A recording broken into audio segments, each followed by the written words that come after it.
అంటే హీరో అని కూడా కాదు. అంటే ఓకే. మేము ఫ్యాషన్ ఇండస్ట్రీ అంటే కొంత ఇంప్రెషన్ ఎక్కువ ఉండేది చిన్నప్పటి నుంచి కూడా. చిన్నప్పటి నుంచి I have to do something, ఏదన్నా ఒక మూవీస్లో కానీ లేకపోతే మోడలింగ్లో కానీ ఇట్లా వెళ్ళాలని ఇంట్రెస్ట్ ఉండేది. సో నేను మాస్టర్స్ చేయడానికి యూఎస్ వెళ్ళినప్పుడు అక్కడ ఒక షార్ట్ ఫిల్మ్ చేసినాము. దాని తర్వాత సబ్సిక్వెంట్గా మూవీస్లో సత్యానంద్ మాస్టర్ అని వైజాగ్లో ఉన్నారు. అందరు హీరోలు ఆయన దగ్గరే, అందరు ఆయన. True true. సో ఆయన దగ్గరికి వెళ్ళాము. ఆయన దగ్గరికి వెళ్ళిన తర్వాత అక్కడ ట్రైన్ అయిన తర్వాత ఒక మూవీ ఓయ్ నిన్నే అనే ఒక మూవీలో అక్కడ చేశాను అనమాట. చేసిన తర్వాత నేను I'm just pursuing my career. దాని తర్వాత నాకు పాలిటిక్స్ కూడా ఇంట్రెస్ట్ ఉండింది. ఎందుకంటే ఫాదర్ వాళ్ళు కూడా చిన్నప్పటి నుంచి, అదే నా చిన్నప్పటి నుంచి పాలిటికల్గా చూసేవాళ్ళము. చూసినప్పుడు కూడా I have to do something good for the people అనేది ఒక ఇంప్రెషన్, ఒక ఐడియా ఉండేది. సో ఆ రకంగానే పాలిటిక్స్లో కూడా ఆపర్చునిటీ వచ్చింది. సో నేను సెకండ్ మూవీ, థర్డ్ మూవీ కానీ నేను లైనప్ చేసుకుంటున్నా. ఆ చేసుకునే టైంలో అంటే మీరు చూసినట్టయితే అప్పట్లో నేను మూవీకి ట్రై చేసేవాడిని. సో సబ్సిక్వెంట్గా నేను ఎంపీ అయిన తర్వాత నా దగ్గరికి చాలా ఆపర్చునిటీస్ వచ్చినాయి. సో నేను వన్స్ ప్రజా జీవితంలో ఉన్న తర్వాత ఇంకొద్దులే అని అనుకున్నా. అయితే మూవీస్కి ఫుల్ స్టాప్ పెట్టేసింటారా? సీరియస్లీ నేను ఇంకా చాలా ఆపర్చునిటీస్ వచ్చాయి. ఇప్పుడు ఇది పార్లమెంట్ ఎలక్షన్ సీజన్ కాబట్టి ఇది చేస్తున్న తర్వాత మళ్ళీ మీరు వెళ్ళండి చిరంజీవి గారి లాగా ఇటు రాజకీయాలు అటు సినిమాలు రెండు చేస్తారేమో. ఫస్ట్ యాక్చువల్గా అయితే నేను జగన్ అన్నని అడిగినాం ఎంపీ కింద ఉంటున్నప్పుడు. సో ఆపర్చునిటీస్ వచ్చినప్పుడు ఒక పోలీస్ కాప్ రోల్ అవకాశం వచ్చింది. వచ్చినప్పుడు ఒక ఇద్దరు ముగ్గురు అప్రోచ్ కూడా అయ్యారు. So why can't I do ఇది, దాన్ని ఎందుకు చేయకూడదని అనుకున్నాను. బట్ అదర్వైజ్ మళ్ళీ దీనికి జస్టిస్ చేయలేమేమో. మనము ప్రజా జీవితంలో ఉన్నప్పుడు సో దానికి మనం 100% డెడికేటెడ్గా చేయాలి అన్న ఉద్దేశంతో సో వెబ్ డ్రాప్డ్ అనమాట. కానీ ఫస్ట్ మూవీ చూసాను యాక్చువల్లీ, మీది ఎంట్రీ అనగానే కింద కనిపించగానే చూసినప్పుడు ఐ థింక్ మీ వాయిస్ చాలా బాగుంది కదా, మీరు ఎందుకు ఇవ్వలేదు డబ్బింగ్? అంటే అది డైరెక్టర్ చాయిస్ అండి. అంటే నేను ఐఎమ్ బీయింగ్ ఎ బిగినర్. ఏదన్నా చిన్న చిన్న ఫ్లాస్ ఏమన్నా ఉన్నా కానీ డబ్బింగ్లో కవర్ చేస్తారేమో అని directors choice. So as opted. So అల్టిమేట్గా వాళ్ళే కదండి నిర్ణయతలు. మీరు బేసిక్గా ఇటు తూర్పుగోదావరి జిల్లా కోనసీమ, మీ మిస్సెస్ పూర్తిగా తెలంగాణ అని చెప్పని విన్నాను. అంటే ఎలా మీ ఇద్దరు పరిచయం? అంటే ఫ్యామిలీ మ్యారేజ్ అండి, మామూలు అరేంజ్డ్ మ్యారేజ్. అవునా? లవ్ మ్యారేజ్ ఏం కాదు, అరేంజ్డ్ మ్యారేజే. కాకపోతే మా దాంట్లో చూస్తూ ఉండేవారు, మ్యారేజెస్ సంబంధాలు చూస్తూ ఉండేవారు. ఉన్నప్పుడు మా అన్నకి కూడా మ్యారేజ్ కావాలా. సో మా అన్నకి కొంత లేట్ అయిందనమాట. సో దాని గురించి నాకు కూడా కొంత లేట్ అయినప్పుడు యాక్చువల్గా వాళ్ళది తెలంగాణ. వాళ్ళు తెలంగాణ ఉన్నప్పుడు ఎప్పుడో నన్ను మ్యారేజ్ ఫంక్షన్లో వాళ్ళ ఫ్యామిలీ వాళ్ళు చూశారు ఒక 2-3 years బ్యాక్. సో వాళ్ళు అప్పుడే అప్రోచ్ అయ్యారు. అప్రోచ్ అయినప్పుడు కూడా మా ఫాదర్ వాళ్ళు ఇంకా మా పెద్ద అబ్బాయి ఉన్నాడు, అతనికి అవ్వలేదు, సో అప్పుడే చేయమని అంటే వాళ్ళు ఒక 2-3 years వెయిట్ చేశారు నా గురించి. Okay, right. చేసి తర్వాత అప్పుడు అయింది అనమాట. మీ పేరెంట్స్కి మీరిద్దరు మగ పిల్లలేనండి? ఒక సిస్టర్ కూడా ఉంది. ముగ్గురు. మీకు ఇద్దరు ఆడపిల్లలు? ఇద్దరు డాటర్స్. అనిపించిందా ఒక అబ్బాయి ఉంటే బాగుంది అనిపించిందా? అట్లా ఏం లేదు నిజంగా. యా అట్లా ఏం లేదు. I'm so happy, I'm blessed with 2 baby girls. So వాళ్ళిద్దరు కూడా ఒకరికొకరు మల్టీ టాలెంటెడ్. సో పెద్ద అమ్మ she studying 2nd standard. So రెండో అమ్మ యూకేజీ చేస్తుంది. పెద్ద అమ్మాయి పేరు జైని. ఓకే. రెండో అమ్మాయి పేరు శివాన్షి. ఓకే. సో పెద్ద అమ్మ షీజ్ సంగీతం నేర్చుకుంటుంది, దేవుడు పాటలు పాడుతుంది. మీరు యూట్యూబ్లో మీరు ఆన్ చేస్తే ఎట్లాగైతే ఉంటుందో ఆ రేంజ్లో పాడుతుంది. ఓకే. దేవుడి పాటలు, కనకధరా స్తోత్రం పాడుతుంది, అండ్ హనుమాన్ చాలీసా పాడుతుంది, దేవి ఖడ్గమాల పారాయణం చేస్తుంది. Super super. నేనే ఆశ్చర్యపోయాను. యాక్చువల్గా నేను కూడా పూజలు చేస్తాను, శ్రీ సూక్త పారాయణం చేస్తాను, ఓకే, శివతాండవ స్తోత్రం చేస్తాను. ఇవన్నీ కూడా మేము కంఠస్థమే. చిన్నతనం నుంచి మేము నేర్చుకుంటూ ఉండేవాళ్ళం. అంటే మా ఫ్యామిలీలో మా తాతగారి దగ్గర నుంచి కూడా మేమంతా కూడా డెవోషనల్. కంప్లీట్ డెవోషనల్లో. సో మాకు చిన్నప్పుడు కూడా జనరల్గా ఫెస్టివల్కి అందరు పండగకి బట్టలు కొంటారు కదా. మా ఇంట్లో ఎట్లాగంటే కండిషన్ ఎట్లాగంటే నువ్వు పండగకి ఏదన్నా దేవుడి పాట నేర్చుకుంటే నీకు బట్టలు కొంటాం, ఓకే లేకపోతే లేదు. రైట్. సో అట్లాగా మేమంతా కూడా పోటీ మీద నేను మా సిస్టర్ మా అన్న మేము అందరూ అట్లా నేర్చుకునేవాళ్ళం. నేర్చుకుంటే అది మేము మా ఇంట్లో అప్పు చెప్తేనే సో ఫెస్టివల్కి బట్టలు అనమాట, లేకపోతే లేవు. మీకు ఊహ వచ్చిన తర్వాత మొట్టమొదటిసారిగా భక్తికి సంబంధించి నేర్చుకుందంటే ఏం చెప్తారు మీరు? అన్నీ అండి. ఇప్పుడు ఫస్ట్ వినాయకుడు పద్యాలతో స్టార్ట్ చేస్తాము. అక్కడి నుంచి చిన్న చిన్నగా అట్లాగా మేము శ్రీ సూక్త పారాయణము, హిరణ్యవర్ణం హరిణిం సువర్ణ రజతస్రజాం, అట్లాగే ఇవన్నీ మొత్తం కంఠస్థం వచ్చేసింది. సో అదే రకంగా కనకధరా స్తోత్రము, దేవి ఖడ్గమాల స్తోత్రము, మహిషాసుర మర్దిని, హనుమాన్ చాలీసా, ఇవన్నీ నేర్చుకున్నాం, చిన్నప్పటి నుంచి నేర్చుకున్నాం. నేను ఇందాక మా వాళ్ళతో అదే అంటున్నాను, హిమాలయాల్లో ఎవరో అలా కంటిన్యూస్గా కూర్చుని అంత మంచులో కూడా వాళ్ళు నెలల తరబడి సంవత్సరాల తరబడి కూర్చుని వాళ్ళు అలాగా ఒక దీక్షలో కూర్చుని పోతున్నారు. ఈజ్ ఇట్ పాసిబుల్ అని మా వాళ్ళు అడిగితే అదే అంటున్నాను. ఇప్పుడు మీరు ఆల్రెడీ చేస్తూ ఉన్నారు కాబట్టి మీకు కూడా ఓన్ ఎక్స్పీరియన్స్ అయ్యి ఉంటుంది. ఇప్పుడు సపోజ్ ఖడ్గమాల స్తోత్రాన్ని మనం తీసుకుంటే ఎక్కువ టైం తీసుకోను, ఎందుకంటే you're looking so tired actually. Khadgamala స్తోత్రాన్ని మనం తీసుకుంటే కంటిన్యూస్గా ఒక నెల రోజుల పాటు ఒక మార్నింగ్ ఒక టైంకి సాయంత్రం ఒక టైంకి నిష్టగా, అంటే ఏమి మహానైవేద్యాలు మడులు అక్కర్లా, మామూలు చదువుకుని ఒక అగరబత్తి దీపం వెలిగిన దండం పెట్టుకున్నా కూడా సరిపోతుంది. అంటే గరికబాటి గారు చాగంటి వారు చెప్పిందని చెప్తున్నాను. సో అది ప్రాక్టీస్ చేశాను నేను కొంతకాలం. చేసిన తర్వాత the way we think, the way we treat the people, అలా అట్ ది సేమ్ టైం మనం సమస్యలు వచ్చినప్పుడు ఎలా దాన్ని మనం ఫేస్ చేస్తాం, మనం మాట్లాడే మాట, మన బిహేవియర్, ఎవ్రీథింగ్ చాలా పవర్ఫుల్గా తయారవుతాయని చెప్పి అనేది నిజం. So it shows on your body language, it shows on your face actually, to be frank. మీకు పర్టికులర్గా ఇది చదివిన తర్వాత నేను ఇంత నాకు మంచి జరిగింది అనో, లేదు అని అంటే నా పర్సెప్షన్, నా వే ఆఫ్ థింకింగ్, దీనివల్ల నేను ఎంత మారాను అనో చెప్పాలి అంటే ఏం చెప్తారు? నేనైతే ఒకటి, ఐ బిలీవ్ గాడ్. నాకు ఎట్లా అనిపిస్తుంది అని అంటే, ఏదైనా ముందరు మనం ఏదైనా మంచి చేస్తున్నాం అని అంటే, నేను ఒకటి తలిచాను అనుకోండి, దేవుడు ఇంకా నాకు అది ఇవ్వకపోయినా ఇంకా బెటర్ తీస్తారు. Out of my curiosity actually, ఇప్పుడు ఆల్మోస్ట్ 15 ఏళ్ళ క్రితం మాట, అప్పుడు మా పెద్దమ్మ గారు వాడు పెద్ద రైల్వే స్టేషన్ ఆపోజిట్లో ఆల్కాట్ గార్డెన్స్ అని ఉంది, అక్కడ ఉండేవారు. ఇప్పుడు మీరు చెప్పిన పొద్దున్న 1 గంట సాయంత్రం 1 గంట అప్పటి నుంచి నీళ్ళు అలాగే వచ్చేవి. అండ్ పేపర్ మిల్ ఒక సైరన్ వస్తుంది, పొద్దున్న ఒకసారి సాయంత్రం ఒకసారి సైరన్ వచ్చి ఆ స్మెల్ అంతా వచ్చేది. ఇప్పటికీ అలాగే ఉందా సార్? అది లేదు, స్మెల్ అయితే తగ్గింది. ఓకే. ఇప్పుడు గోదావరిలో ఎఫ్లుయెంట్స్ కలుస్తున్నాయండి, దానికి పేపర్ మిల్కి ఒక డెడికేటెడ్ ఛానల్ ఒకటి సముద్రంలోకి పెట్టే ప్రపోజల్ ఉంది. ఏది ఏమైనప్పటికీ కూడా సముద్రంలోకి వాటర్ పెట్టేదానికన్నా సిటీ మధ్యలోనే ఉండిపోయింది ఈ ఇండస్ట్రీ. సో రేపు ఏదైనా పెద్ద మిషాప్ జరిగినా, లేకపోతే ఏదైనా పెద్ద యాక్సిడెంట్ జరిగినా దానికి చాలా ప్రాణాపాయాలు ఉండే అవకాశం కూడా ఉంది. కాబట్టి so in future that may shift to any other place. అంటే ఇక్కడ నుంచి కడియం దగ్గర కూడా వాళ్ళు ఎక్స్పాన్షన్కి చేస్తూ ఉన్నారు. సో అక్కడ కూడా పంపించాల్సిన అవసరం ఉంది. సో అది సిటీ మధ్యలో కూడా ఇట్స్ నాట్ దట్ సజెస్టబుల్ అండి. న్యాచురల్ రిసోర్సెస్ అంటే మనకి ఆబ్వియస్లీ కేజీ బేసిన్ అండి, ఆయిల్ సోర్సెస్ ఎక్కువ. సో కృష్ణా గోదావరి బేసిన్స్లో ఏమంటే మనకి మెజారిటీ ఆయిల్ అంతా కూడా మనకి డిగ్ చేస్తూ ఉంటారు. అండ్ ఆయిల్, న్యాచురల్ గ్యాస్ ఇవన్నీ కూడా.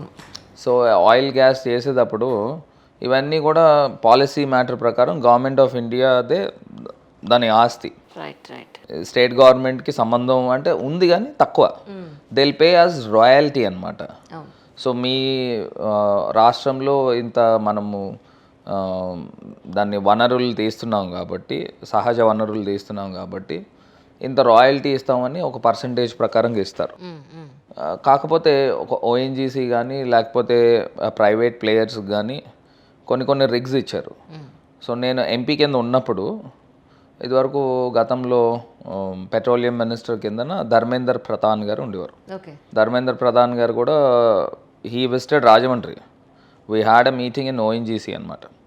అప్పుడు one of the biggest rigs, they found one of the biggest rigs in కోనసీమలో.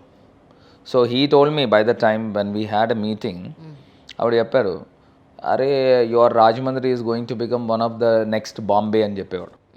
సో అంత పెద్ద రిగ్ దొరికిందని అప్పట్లో డిస్కషన్ అనమాట. సో ఆఫ్ లేట్ దాన్ని ఇంకా ఎక్స్ప్లోర్ చేయాల్సింది ఉంది. సో మేబీ ఇన్ ఫ్యూచర్లో ఇవన్నీ ఎక్స్ప్లోర్ చేస్తే, so Rajahmundry is the centre spot కాబట్టి, so we had ONGC base in here. I mean ONGC head office, base office here. అంటే మార్నింగ్ 6తో స్టార్ట్ అవుతుందండి. గుడ్ మార్నింగ్ అని ప్రోగ్రామ్ స్టార్ట్ చేస్తాం. బ్రేక్ఫాస్ట్ అయితే తినను, సో డైరెక్ట్ లంచ్కి వెళ్తాము. I do intermediate fasting, 16 hours fast చేస్తాము. So lunch in the car, ఇంకా అట్లాగా మార్నింగ్ డే నుంచి అలా స్టార్ట్ అవుతుంది. ఇంక ఇంటికి వెళ్ళాము, ఇంక ఈవినింగ్ వెళ్తాం.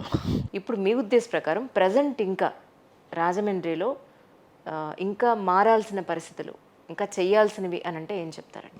నేను ఎంపీ కింద ఉన్నప్పటికీ కూడా ఎక్కువ ఫోకస్ అంతా కూడా రాజమండ్రి పైన ఎక్కువ పెట్టాం. ఎందుకంటే ఒక ఇమోషనల్ బాండేజ్ ఉందండి ఈ సిటీ పైన.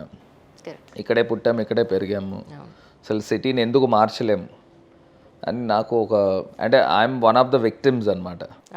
ఎందుకనంటే మ్యారేజ్ అయిన తర్వాత she is from Hyderabad, Mona is from Hyderabad. So తను ఇక్కడికి వచ్చిన తర్వాత, సో సిటీ అమ్మాయిలకి ఇక్కడ అడ్జస్ట్ అవ్వడం కష్టమైంది. వచ్చిన తర్వాత నాకు ఎక్కడ తీసుకెళ్లాలో తెలిసేది కాదు. So there is no place. ఏదైనా తీసుకెళ్ళాలంటే గోదావరి బండి చూపించాలా, అది కాకపోతే ఎక్కడ చూపించాలా అని ఆలోచించేవాడిని. అసలు ఏంటి రాజమండ్రి ఏంది ఒక పెద్ద పల్లెటూరులాగా ఉండిపోయింది అని నాకు I'm one of the victims అని అనుకోవాలి. సో వాళ్ళ పేరెంట్స్ వచ్చినా లేకపోతే చుట్టాలు వచ్చినా వీ డోంట్ హ్యావ్ ప్లేసెస్. లేకపోతే మూవీ థియేటర్కి తీసుకెళ్ళాలి, లేకపోతే గోదావరి బండి.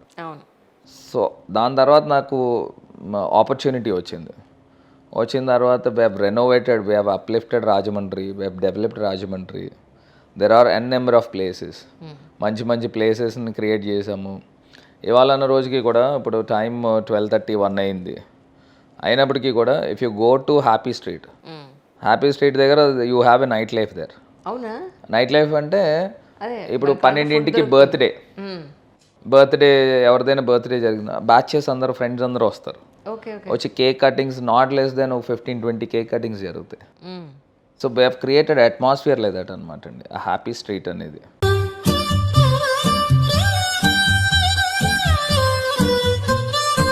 నేను అదే చెప్తా ఉన్నా, కొన్ని రోడ్స్ కొన్ని ఏరియాస్ మేము డెవలప్ చేసింది one of the finest areas కింద డెవలప్ చేసాం. We have an very big యాంపీ theatre.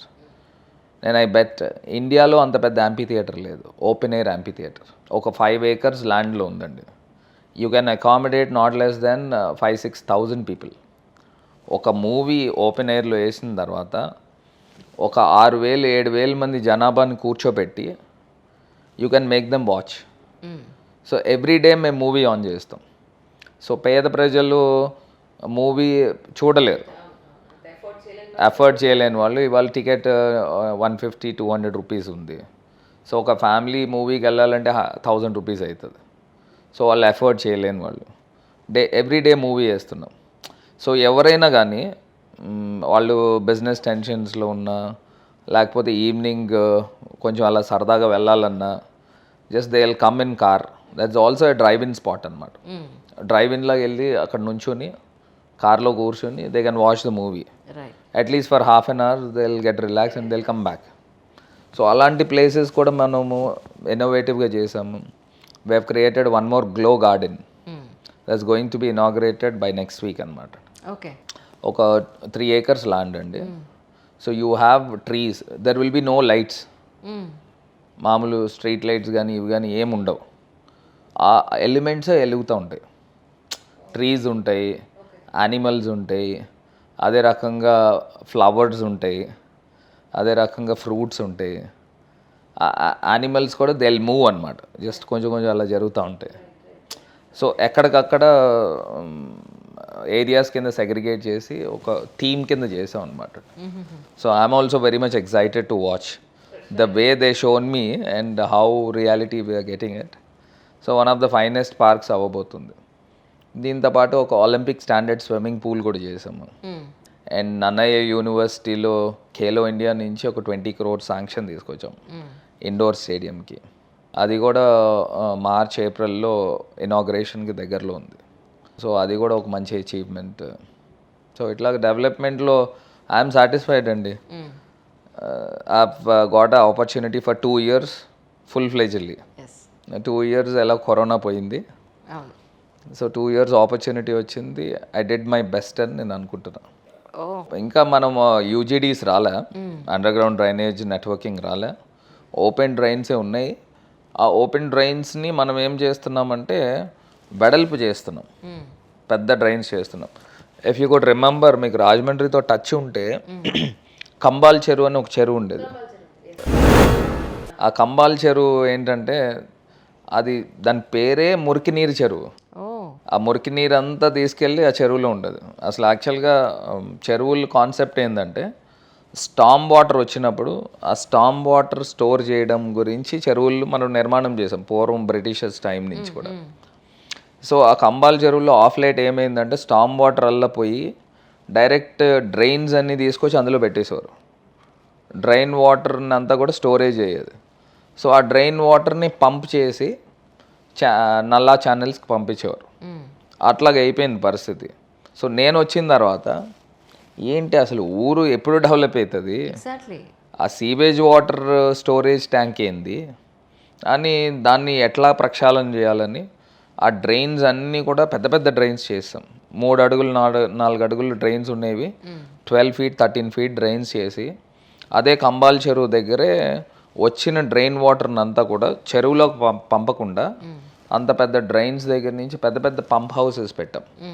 ఆ పంప్ అంతా తీసుకెళ్ళి డైరెక్ట్గా నల్లా ఛానల్ రాటీ ఛానల్కి పంపించేస్తున్నాం.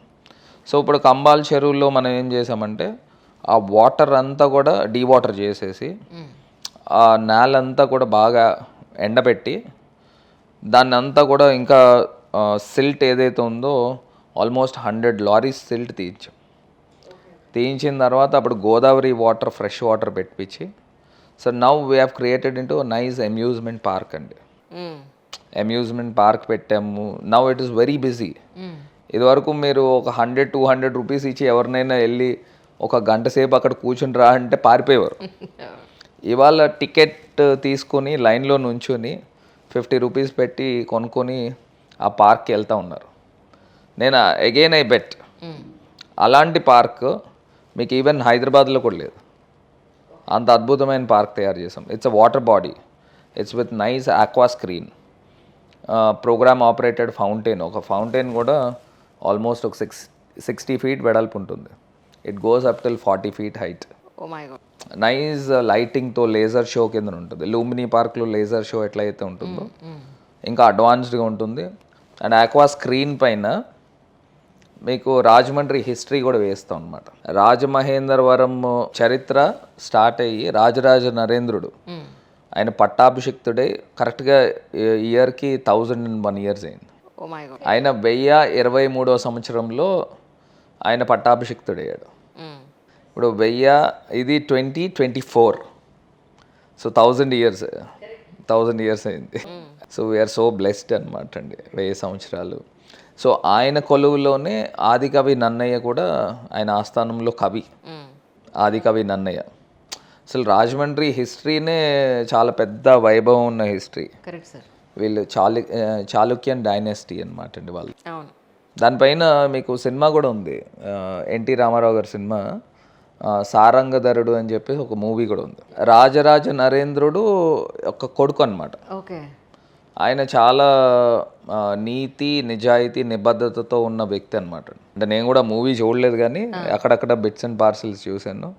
There was a lot of drama in the history of that movie.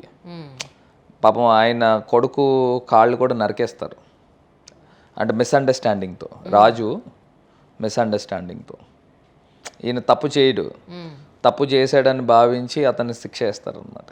మీ ప్రమాణ స్వీకారానికి ఫస్ట్ టైం మీరు అడుగు పెట్టినప్పుడు గుర్తుందా మీకు? అదే నాకు అనిపించింది, ఎందుకంటే పెద్ద పెద్ద స్టార్ వాట్స్ అందరితో, ప్రైమ్ మినిస్టర్ నరేంద్ర మోదీ గారు, అదేవిధంగా ఆపోజిషన్ లీడర్స్ సోనియా గాంధీ గారు, ఇట్లాంటి పెద్ద పెద్ద వాళ్ళు పార్లమెంట్లో ఉన్నప్పుడు so I've got an opportunity as the sovereign అనమాట. ఫస్ట్ స్వేరిన్ చేసేటప్పుడు వాళ్ళందరూ కూర్చుని ఉన్నారు, మనమేమో మన పేరు పిలిచినప్పుడు మార్గని భరత్ జీ ఇట్లా నడుచుకుని వెళ్తున్నప్పుడు నాకు అనిపించింది I'm going to rock. Margani Bharat అను నేను ఇన్ ఫ్యూచర్ ఇంకా అన్న కాన్ఫిడెన్స్తోనే వెళ్ళాం. సో ఆ చిన్నతనం నుంచి మా మదర్ దగ్గర నుంచి ఇంబైపోయిన కాన్ఫిడెన్స్. ట్రూ చిన్నతనంలో కూడా మేము భయపడేవాళ్ళం. మా అన్న కొంత స్లో ఉండేవాడు, సో ఆయన తమ్ముడిని కాబట్టి నేను కూడా కొంచెం స్లో ఉండేవాడిని. ఉన్నప్పుడు that is very early age, somewhere around 3 years 4 years టైంలో. సో మా మదర్ చెప్పేవారు అనమాట, ఎందుకు భయపడ్డం, ఎందుకు నువ్వు తప్పు చేస్తే నువ్వు భయపడాలా, మనం తప్పు చేయలేనప్పుడు బోల్డ్గా ఉండు, ధైర్యంగా ఉండు అని. అట్లాగా చిన్నతనంలో ఆ వర్డ్స్ నాకు ఇప్పటికీ గుర్తున్నాయి. సో ఆ గుర్తుతోనే అదే ధైర్యము ఇవాళన్న రోజుకి కూడా అట్లానే ఉంది. మీ ప్రమాణ స్వీకారానికి ఎవరెవరు వచ్చారు అంటే ఏం చెప్తారు సార్? గుర్తుందా మీకు? గుర్తుంది. యాక్చువల్గా మదర్ ఫాదర్ రావాలి, సమ్ కారణాలతో రాలేకపోయారు. I don't exactly remember. Right అప్పుడే ఇంకా సెటిల్ కాలేదు. ఐ మీన్ నాకు కూడా కొత్తే, సెటిల్ కాలేదు. నెమ్మదిగా వద్దామని అనుకున్నారు. సో ప్రమాణ స్వీకారానికి నేను మా ఇద్దరు ఫ్రెండ్స్ వెళ్ళాం. ఈవెన్ మోనా కూడా రాలేదు, తను కూడా రాలేదు ప్రమాణ స్వీకారానికి. గుర్తుందా సార్ ఏ ప్రమాణ స్వీకారం చేశారు? సినిమాలో భరత్ అనే నేను. మీరు భరత్ అనే నేను అన్నారు కాబట్టి నిజంగా ఆ సినిమా నాకు చాలా ఫెచ్ అయింది. మూవీలో అదే టైంలో నా ఎలక్షన్స్ టైంలోనే ఇట్స్ వెరీ పాపులర్. నేను విలేజెస్కి వెళ్ళేటప్పుడు కొంచెం హైట్ పర్సనాలిటీ ఉంటుంది కాబట్టి, అదే అలా ఉన్నాం కాబట్టి అక్కడ యూత్ అందరూ బాగా కనెక్ట్ అయ్యేవారు. సో నేను ఆ డైలాగ్ చెప్పేదాకా వదిలేవారు కాదు. అందుకే అంటే ఎలాగ ఉండేదంటే, నేను మామూలు స్పీచ్ ఇచ్చేసిన తర్వాత సమ్ ప్రచార రథాలపైన స్పీచ్ ఇచ్చిన తర్వాత ఆ డైలాగ్ చెప్తారా చెప్పరా అని కింద నుంచి యూత్ అందరూ గొడవ చేశారు. అప్పుడు నేను చెప్పేటోండి అనమాట, ఇలా మైక్ పట్టుకుని భరత్ అనే నేను మీ అందరికీ అందుబాటులో ఉంటానని హామీ ఇస్తున్నాను అని అంటే అప్పుడు విజిల్స్. ఆ మూవీ చాలా ఫెచ్ అయింది. ఆ టైంలో నా పేరు కూడా భరత్ రామ్, అందులో ఆయన పేరు కూడా భరత్ రామ్ అని. సో అది బాగా ఫెచ్ అయింది. దాని నుంచి కూడా ఆ సాంగ్ కూడా జనరల్గా ఎమ్మెల్యేస్ కానీ ఎంపీస్ కానీ ఏదో ఒక సాంగ్ రాయించుకుంటూ ఉంటారు. నాదేం లేదు ఆ సాంగ్. మేబీ ఎప్పుడైనా మహేష్ బాబు గారిని కలిస్తే ఆయన రాయల్టీ అడుగుతాడేమో. కరెక్ట్ అది. కానీ ఇప్పుడు మీరు యాక్ట్ చేయకపోయినా మీరు ప్రొడ్యూస్ చేసే అవకాశం ఉందండి? ఇంక లేదులేండి, ఇంకా మొత్తం అంతా కూడా ఇంకా ఒకటే లైన్, పొలిటికల్ లైన్. సో ఆ లైన్లో మనము ఎంత బెస్ట్ ఇవ్వగలుగుతున్నాం ప్రజలకి.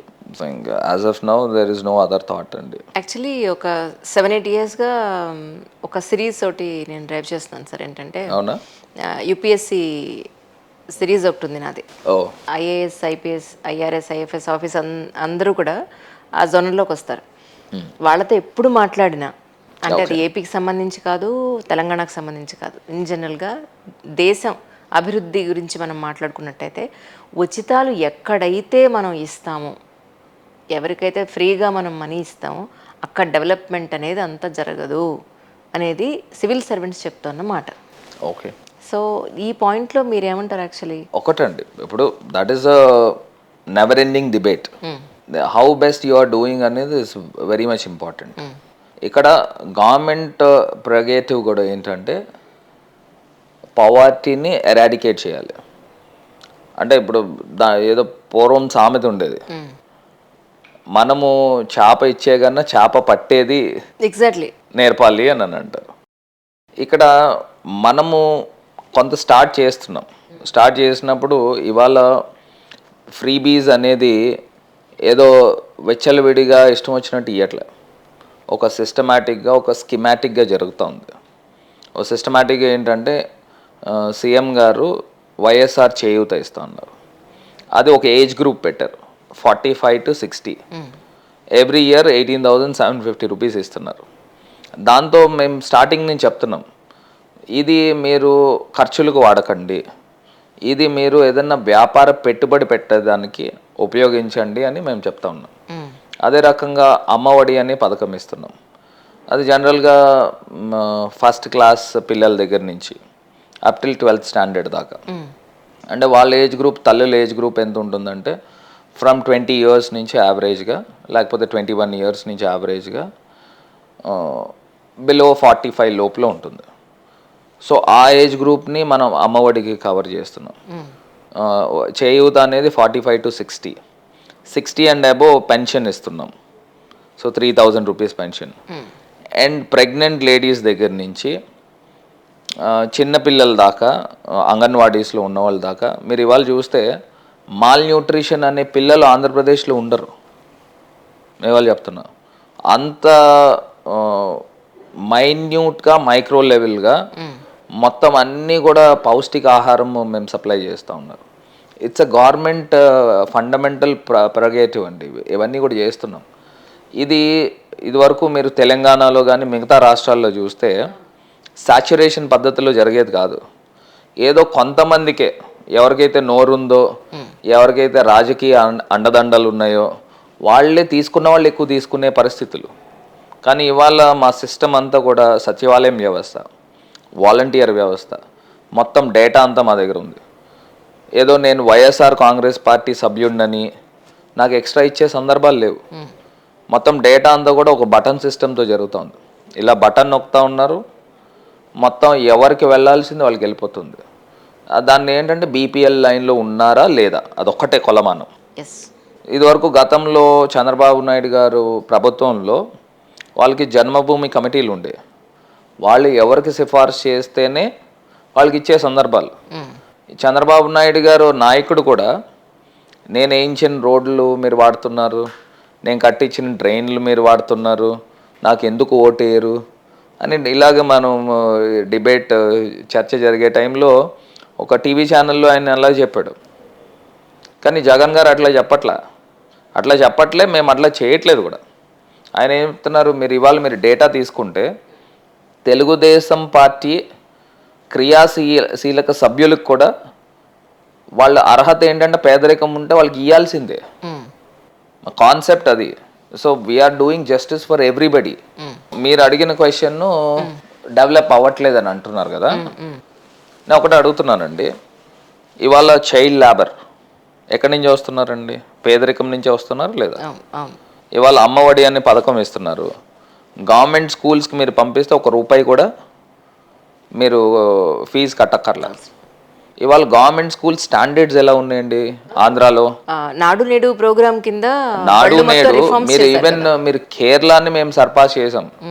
Andhra Pradesh is the number 1 state in the country when it comes to the education of primary level. Number 1 state. ఇవాళ స్కూల్స్, గవర్నమెంట్ స్కూల్స్ కూడా ఫిల్అప్ అయిపోయినాయి పూర్తి స్థాయిగా. అయినప్పటికీ కూడా తల్లులకి 15,000 ఇస్తున్నాము. మరి 15,000 డబ్బులు ఇస్తున్నప్పుడు వాళ్ళు చైల్డ్ లేబర్కి ఎందుకు పంపిస్తారండి? అది మనం ఎరాడికేట్ చేస్తున్నామా లేదా?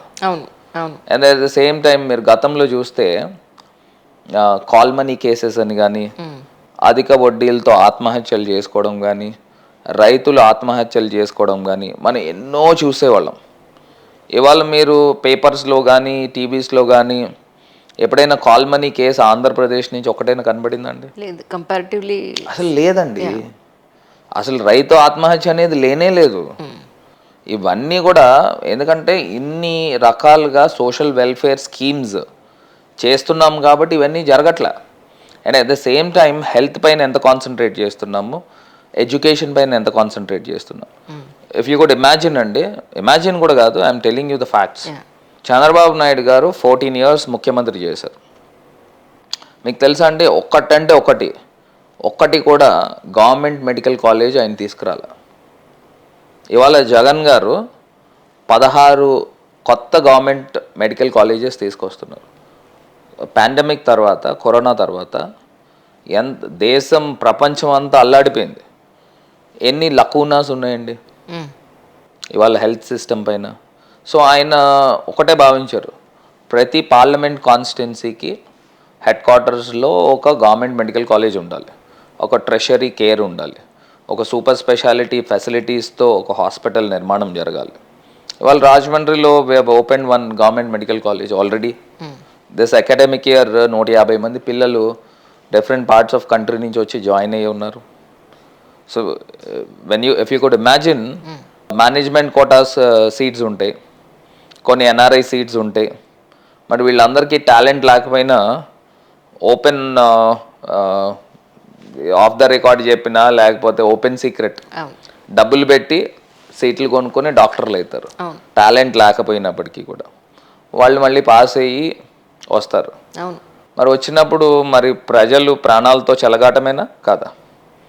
సో ఇలాంటిది గవర్నమెంట్ మెడికల్ కాలేజెస్లో ఓన్లీ టాలెంట్ ఉంటేనే, సబ్జెక్ట్ ఉంటేనే they will become doctors. This kind of atmosphere has to come across the country అండి. So is this not the development అని అడుగుతున్నా. హెల్త్లో, ఎడ్యుకేషన్లో ఇంత చేంజెస్ వచ్చినాయి. And also we're the first state compulsory English మీడియంలో ఎడ్యుకేషన్ అనేది చెప్తున్నాం. ఇప్పుడు నేను ఉన్నానండి, స్టార్టింగ్ ఇంగ్లీష్ మీడియం స్కూల్స్ మీద చాలా మీమ్స్, ట్రోల్స్ అయినా తర్వాత ఇది యాక్ట్ చేయించింది కాదు, నిజమే అని అదే ఒక్కటండి. ఇప్పుడు చాలా లేట్ గా తెలుసుకున్నారు జనాలు. వెంకయ్య నాయుడు గారు కూడా కొంత అబ్జెక్షన్ చేశారు. సో ఆయన పెద్ద మనిషి, నేను ఆయన గురించి పెద్దగా నేను చెప్పకపోయినా చంద్రబాబు నాయుడు గారు నో అన్నారు, పవన్ కళ్యాణ్ గారు నో అన్నారు, అందరు నో చెప్పారు. ఒకటే అడుగుతున్నాను, వెంకయ్య నాయుడు గారు పిల్లలు కానీ మనవలు కానీ వాళ్ళు ఎవరైనా తెలుగు మీడియం చదివారండి? చంద్రబాబు నాయుడు గారి పిల్లలు ఎవరైనా చదివారా? పవన్ కళ్యాణ్ గారి పిల్లలు ఎవరైనా చదివారా?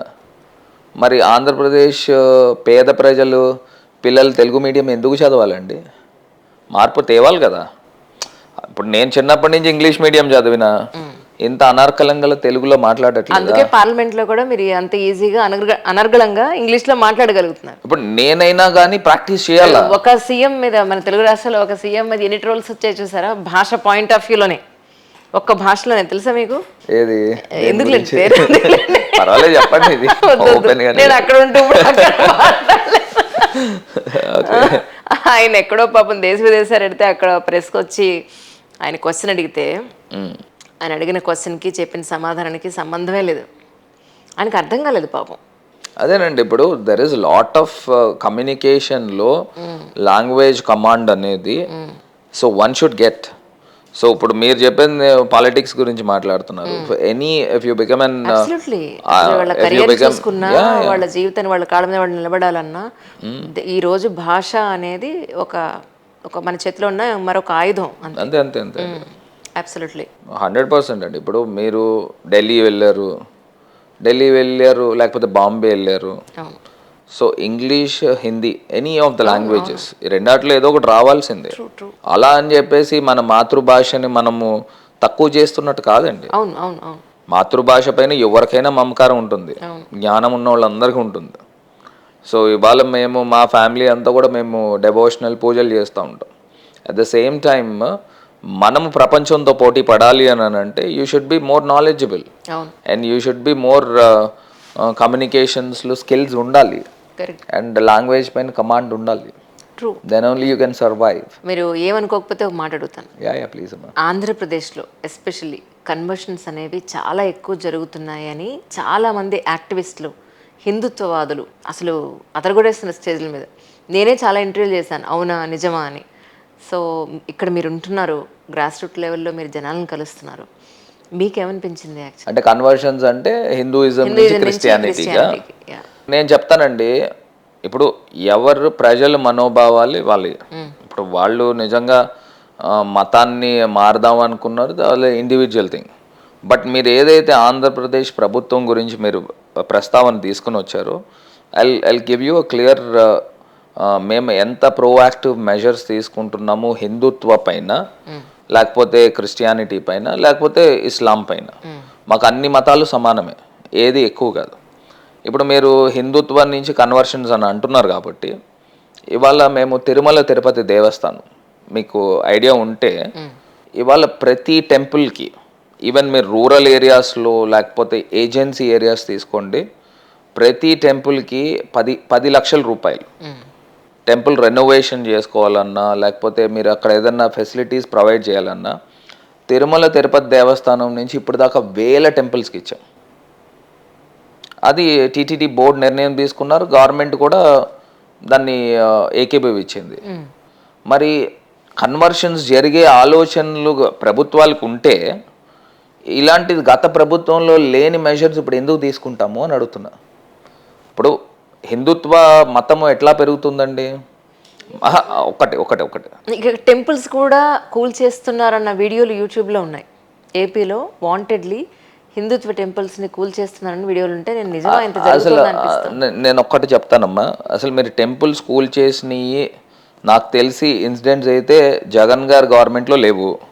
నేనైతే ఒక ఇన్సిడెంట్ తెలుగుదేశం హయాంలో, దట్ బీజేపీ ఎన్డీఏ భాగస్వామి కింద ఉన్నప్పుడు మీకు కృష్ణా పుష్కరాలు జరిగింది, మీకు గుర్తుందో లేదు, 2016 or 17.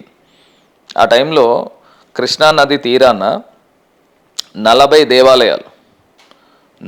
దేవాలయాలు కూల్చేస్తే అప్పుడు బీజేపీ మాట్లాడలేదు, తెలుగుదేశం మాట్లాడలేదు. ఇంకొక ఇంట్రెస్టింగ్ ఫ్యాక్టర్ ఏంటో తెలుసా అండి, ఆ టైంలో బీజేపీ ఎమ్మెల్యే మాణిక్యాలరావు గారు, హీ వాజ్ ఎండోమెంట్స్ మినిస్టర్. మరి దానికి ఏం సమాధానం చెప్తారు చెప్పండి? జగన్ గారు గవర్నమెంట్ వచ్చిన తర్వాత, మా ప్రభుత్వం వచ్చిన తర్వాత ఆ టెంపుల్స్ అన్నీ కూడా పునరుద్ధరించింది సీఎం జగన్మోహన్ రెడ్డి గారు. మరి హిందుత్వ పైన ఆయనకున్న నమ్మకం అంటే ప్రజల యొక్క మనోభావాల్ని ఎంత అప్లిఫ్ట్ చేస్తున్నారండి మీరు. ఆ కన్వర్షన్స్ ఇప్పుడు ఒక్కొక్కరిది ఒక్కొక్క మతం కావచ్చు, ఐ మీన్ క్రిస్టియన్ కావచ్చు, హిందూ కావచ్చు, ఏదైనా కావచ్చు. ప్రభుత్వం బాధ్యత ఏంటంటే అందరినీ సమానంగా చూడడమే మా బాధ్యత. సో అట్లాగాని హిందువుల్ని ఏదో జగన్ గారు లేకపోతే క్రిస్టియన్ అనో లేకపోతే ఇది తగ్గిస్తున్నారు అనేది, అవన్నీ కూడా ఏంటంటే ప్రతిపక్షాలు తీసుకొచ్చే ఒక దుర్మార్గపు ఆలోచన. జనరల్గా ఇప్పుడు యూట్యూబ్లో సోషల్ మీడియాలో ట్రోల్స్ మీమ్సే చాలా ఎక్కువైపోయాయి. ఒక బ్రహ్మానందం గారి మీద ఫన్నీగా ఎన్ని చేస్తారో, పొలిటికల్ వాళ్ళ మీద కూడా ఎక్కడ దొరుకుతుందో ఒక చిన్న లూప్ పోలని తీయడం, ఆ చిన్న బిట్ కట్ చేసుకోవడం, దాని మీద ట్రోల్స్ మీమ్స్ చేయడం, ఇలాంటివి చూసినప్పుడు మీరు దాన్ని ఎలా రిసీవ్ చేసుకుంటారు? ఏముందండి, ఇప్పుడు మన గురించి ఇప్పుడు నన్ను ప్రత్యేకించి టార్గెట్ చేశారు అనుకోండి, నాకు 2 అంశాల గురించి నాకు ఎప్పుడూ అనిపిస్తుంది. అంటే నేను ఎప్పుడో పార్లమెంట్లో జనరల్గా అందరూ ఫొటోస్ తీసుకుంటారు పార్లమెంట్లో. సో నా ఫోటో కూడా తీస్తే పార్లమెంట్లో ఈయన పంపించింది ఏదో ఉద్ధరించడానికి ఈయన ఫోటోలు దిగుతున్నాడు, జనరల్ కామన్ అది. ఇంకొక అంశం ఏంటంటే నేను మై విజన్ అండి, నేను ఎంపీ అయిన కొత్తలో నేను చెప్పేవాడిని, నేను రాజమండ్రి రోడ్ని ఫారెన్ కంట్రీ రోడ్స్లో తయారు చేస్తానని చెప్పాను. అప్పుడు వాళ్ళు చాలామంది ట్రాల్స్ చేసేవాళ్ళు ఏంటంటే కొన్ని రోడ్లు చూపించి, ఏం బాబు ఇయేనా ఫారెన్ కంట్రీ రోడ్లు అని చెప్పారు. నేను ఇవాళ అవి పెట్టండి, కొన్ని రోడ్స్ నేను చూపిస్తాను. వై జంక్షన్ దగ్గర నుంచి సెంట్రల్ జైల్ రోడ్, అది ఫారెన్ కంట్రీ రోడ్లో ఉంటుంది. Right. One of the developed countries రోడ్లో ఉంటుంది. హ్యాపీ స్ట్రీట్ రోడ్ ఉంటుంది. Y junction I mean Pushkar ghat దగ్గర నుంచి దేవీ చౌక్ దాకా అది కూడా డెవలప్డ్ కంట్రీస్ రోడ్స్లో ఉంటాయి. అంటే ఆ రోడ్స్ని పేవర్ బ్లాకింగ్ చేసి రెయిన్ వాటర్ పర్క్యులేట్ అయ్యే విధంగా, అంటే పీల్చుకునే విధంగా పేవర్స్ చేసి వైడన్ చేసి ఎండ్ టు ఎండ్ రోడ్స్ చేసాం. దాంట్లో మనం వింటేజ్ లుక్ లైటింగ్ ఇప్పించాం. సెంటర్ డివైడర్స్ తీసుకొచ్చి గ్రనైట్ క్లాడింగ్ చేసి మధ్యలో ఎవెన్యూ ప్లాంటేషన్, ఆక్సిజన్ ఎక్కువ రిలీజ్ చేసే ప్లాంటేషన్ పెట్టాం. సో ఇవన్నీ కూడా డెవలప్ చేస్తూ ఉన్నాం. కానీ ఒకే రోజులో చేయడం కష్టం కదా. ఇప్పుడు ఫస్ట్ 5 ఏళ్ళు మనం చూసుకున్నట్టయితే ఒకటి ప్లానింగ్ చేయాలి, దాన్ని ఇంప్లిమెంట్ చేయడానికి ఒక ప్రయత్నం మొదలు పెడితే ఎన్నో ఆటంకాలు వస్తాయి. వర్క్ నడవడం, ఇంట్లోనే మనం ఒక చిన్న పని మొదలు పెడితే ఎన్నేళ్ళు పడుతుందో మనం చూస్తూ ఉంటాం. సో దానికి డెఫినెట్గా ఇంకొంత టైం ఇచ్చి అవ్వకపోతే మనం అప్పుడు పాయింట్అవుట్ చేయాలేమో. ఐ థింక్ అదే అంటున్నా. ఇప్పుడు that was my vision when I became MP. ఇవాళ నేను అది ఆచరణ సాధ్యంలో చూపిస్తా ఉన్నా. సో మరి దానికి ఏం సమాధానం చెప్తారు అంటే, నారో మైండెడ్ పీపుల్కి ఇట్లానే ఈ పనే ఉంటుంది కాబట్టి వాళ్ళు చేస్తూ ఉంటారు. అండ్ ఆల్సో రీసెంట్ ఒక ఛానల్కి ఇచ్చిన ఇంటర్వ్యూలో కూడా నేను చెప్పాను, రాజమండ్రి కాకినాడ ట్విన్ సిటీస్ చేస్తాను. That is my vision.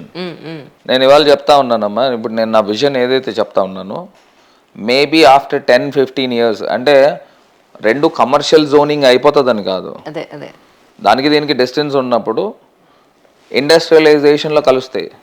ఆ కలిసినప్పుడు అవి 2 ట్విన్ సిటీస్ అవుతాయి. ఇప్పుడు నేను పాలిటిక్స్లోనే ఉంటాను కదా, ఒక 10-15 సంవత్సరాల్లో ఈ 2 ట్విన్ సిటీస్ కాన్సెప్ట్ కనుక మేము తీసుకురాకపోతే మేము రాజకీయాలు వదిలేస్తాను నేను. That is my vision. ఆ విజన్ నేను ఇంప్లిమెంట్ చేస్తాను నేను. Right. If everything goes well, if I'm there in the power, డెఫినెట్గా Rajahmundry Kakinada is going to be twin cities. ఒకటిలేండి, ఇప్పుడు మనం ఒక ప్రణాళికాబద్ధంగా కరెక్ట్గా ప్రాపర్ ప్లాన్తో వెళ్తే of course we can do whatever we want to do it definitely. So ఏమైనప్పటికీ మీ టైం నేను 2 అయిపోయింది, తెల్లారిపోయింది మనకి. అవునా? సో నేను ఇంకా మీ టైం అయితే తీసుకోను. But really thank you so much for your time Thank you, once again. thank you so మీరు నిజంగానే అంటే నేను కళ్ళారా చూశాను కాబట్టి నేను చెప్పగలుగుతున్నాను. డెఫినెట్గా మీరు ఇంత టైం ఇచ్చి మీ కాన్స్టిట్యున్సీకి ఎంత తిరుగుతున్నారు, మీరు పడ్డ కష్టానికి ప్రజలు మిమ్మల్ని నమ్మి మీకు ఓటు వేసి మిమ్మల్ని గెలిపించి మీరు అనుకున్నట్టుగా రాజమండ్రిని మీరు డెవలప్ చేస్తారని మనస్ఫూర్తిగా ఆశిస్తూ సెలవు తీసుకుంటున్నాను. థ్యాంక్ యూ అమ్మా. Thank you so much. నేను జనరల్గా కష్టపడ్డానని ఫీల్ అవ్వట్లేదు. ఆ కష్టం నేను ఇష్టపడుతున్నాను కాబట్టి నా ప్రజల గురించి నేను ఇంకా ఎన్నో అద్భుతాలు చేయాలని నేను దేవుణ్ణి ప్రార్థిస్తున్నాను. అదే రకంగా కష్టపడతాను, ఇష్టపడతాను. Thank you sir. Thank you so much. Thank you. Hello అండి, నేను మీ MP Margani Bharat. Please subscribe to signature studio.